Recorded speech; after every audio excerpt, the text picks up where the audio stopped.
So as this typhoon continues to affect certain parts of the country, people in South Korea are remaining on guard. And on Thursday, President Moon Jae-in urged all-out measures to minimize the damage and ensure everyone stays safe. Shin Se-min reports.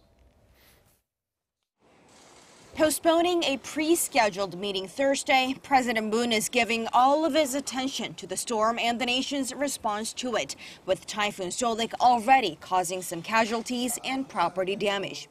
And going personally to the Crisis Management Center set up at the National Security Office, the president ordered once again that the government do all it can to prevent any more.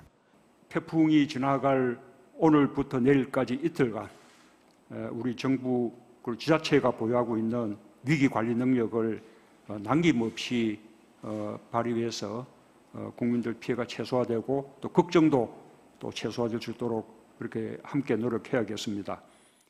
President Moon exchanged updates with the heads of Korea's 17 local governments about the latest on the storm and the response measures and asked them to do their best to minimize the damage.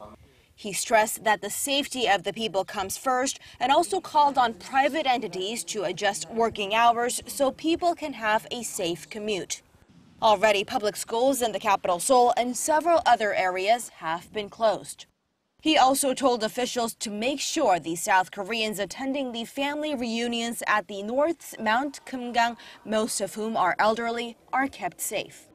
And as for how any restoration work will be done once the storm passes, the president ordered the government to look into measures like special grants for the regions hardest hit.